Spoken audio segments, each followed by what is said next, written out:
This is the primary meditation for health, vitality, and longevity. And in case you want to know why, this is the story of why this meditation is so powerful. When the sperm first fertilizes the egg at conception, you have one cell. That one cell rapidly divides into two. The two becomes 4. The 4 becomes 8. The 8 becomes 16. 16 becomes 32, and so on and so forth.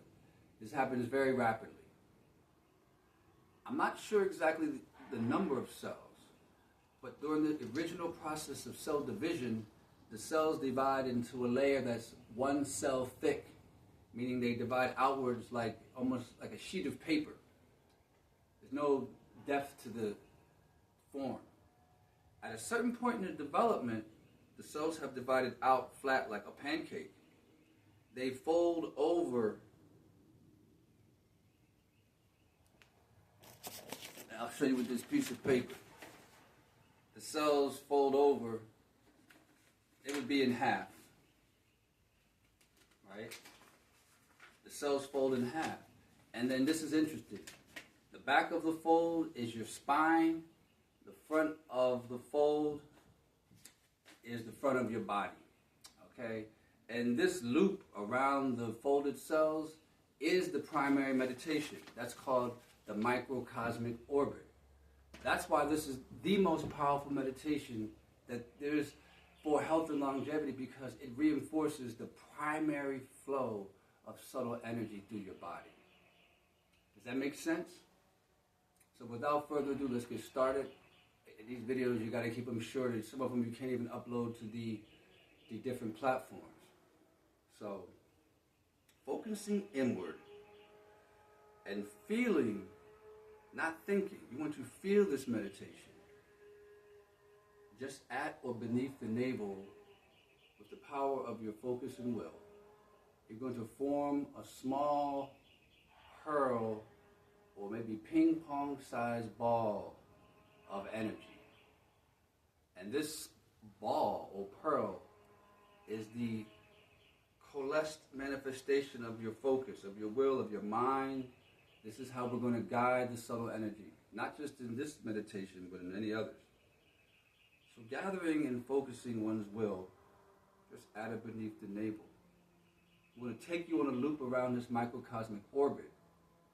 And there are key points along this loop, and they correlate with the chakra system. There's one other point, there's 8 rather than 7, but for those of you who do yoga, you'll be familiar with these locations because these are points of consciousness in the microcosmic orbit. So starting just at or beneath the navel, we're going to move the pearl around the loop and bring it back to its original starting point, okay?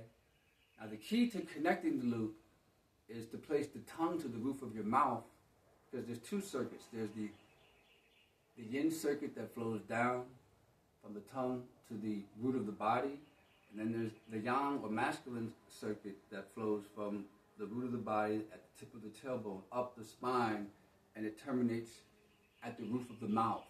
By connecting the tongue to your roof, you link up the meridian and you can complete the microcosmic orbit. So without any more description, sitting straight with your spine erect, tongue firmly to the roof of the mouth, chin tucked in slightly. Now I'm going to be using my hands to guide the orbit. You may want to clasp your hands or rest them on your knees. I suggest clasping the hands. Beginning just at or beneath the navel, focusing this golden pearl of luminescence and feeling.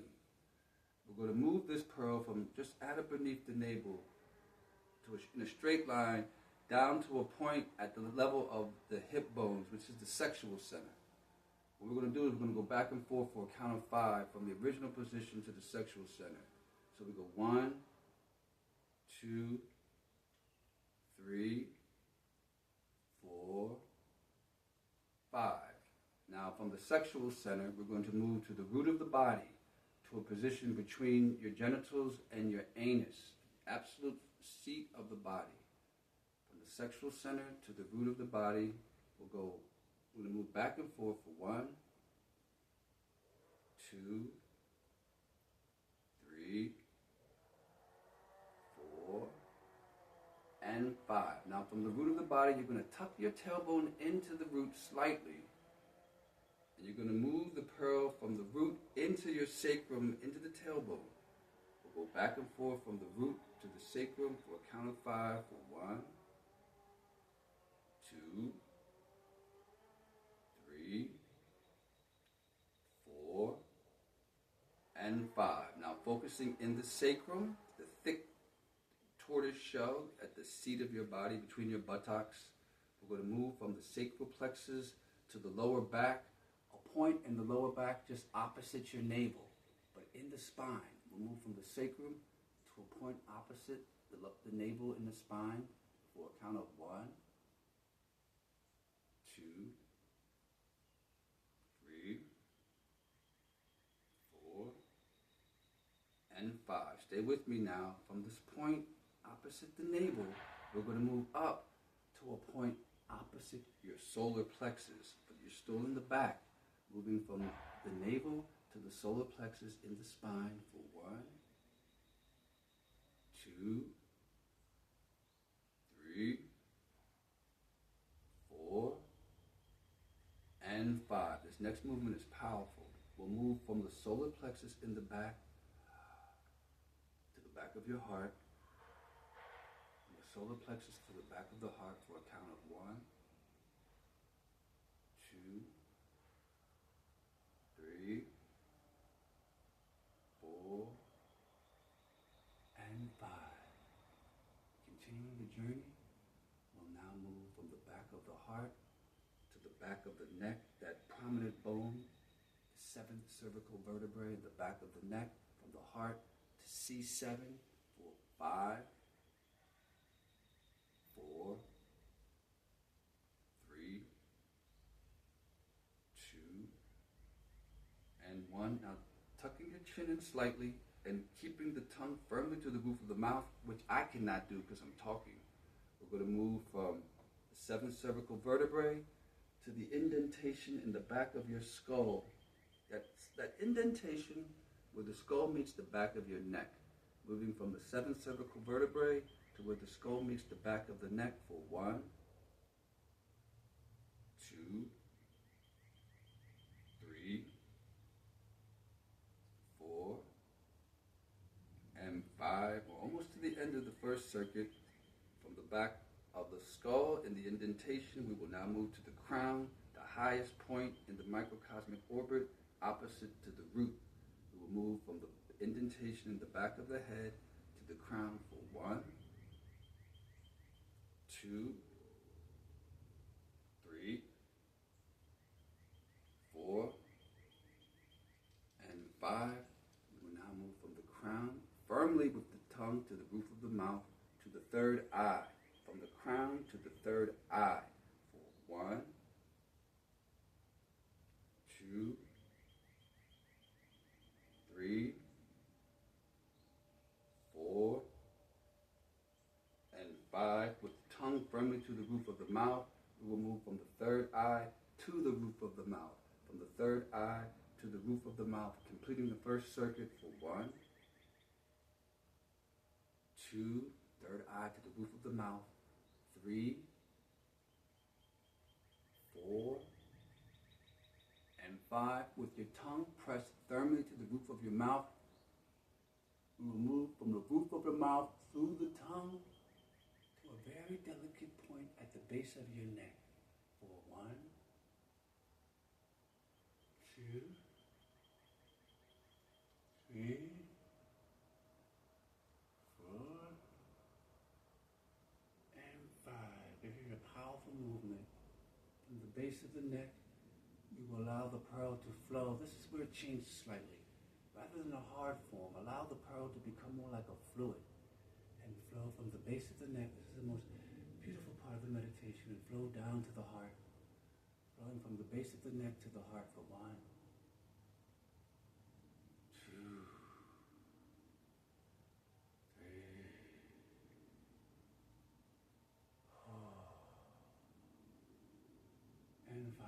It's an absolutely beautiful meditation when you feel it. Almost completed one microcosmic orbit. From the heart now, you will move to the solar plexus. From the heart to the solar plexus. From the heart to the solar plexus for 5, 4, 3, 2, and 1. One more movement now. From the solar plexus, we will move to the original position, just at or beneath the navel. From the solar plexus to the original position, just at or beneath the navel for 1, 2, 3, 4, and 5. This is the original location. Now, ideally, you'll continue that loop, and you want to reinforce that loop. The goal is to reinforce that meditation circuit until it stays open without you having to do the meditation. And what you're going to find is that loop moves past all of the nerves that resonate out from the spine. It invigorates all the major organs, all the major glands. You're hitting the pineal, you're hitting the thyroid, you're hitting the thymus gland, the heart, the prostate. You move through the entire circuit. That's why that is, without a doubt, the most powerful bioelectromedication. When you meditate with the life force, the flow, the chi, the prana, that is the primary. Now, there are secondary meditations that branch out from that, but that is the primary, the microcosmic orbit. So, give that a try. If I get a good response from people, maybe we'll start doing some live transmissions, okay? I'm not sure how long this video is. I might have to cut it into 2 segments if it's on Facebook. And when you do the meditation, you want to take your time. I moved a little bit fast, but I wanted to complete it in a time that would go with the video format. So, one other thing, it's March the 18th. I wanted to share this with you before the spring equinox, the start of new beginnings, which will be Thursday at 5 a.m. This Thursday, March the 20th. Tomorrow, I'm going to fire up the hot box for the spring equinox sweat. I'll do another sweat Sunday, but I want to do one tomorrow. If you're interested, let me know. And that's all I got for you for today. I hope you enjoyed that. And have a blessed day. And a really profitable and expansive spring equinox. Like, perform some kind of ceremony. Have your strong intentions, because this is new beginnings. And if you watch, I guarantee you, on the world stage, you'll see events and things begin in a lot of... They'll start a lot of their own projects around this time too, because it's the energetic flow of reality. This is the beginning of growth.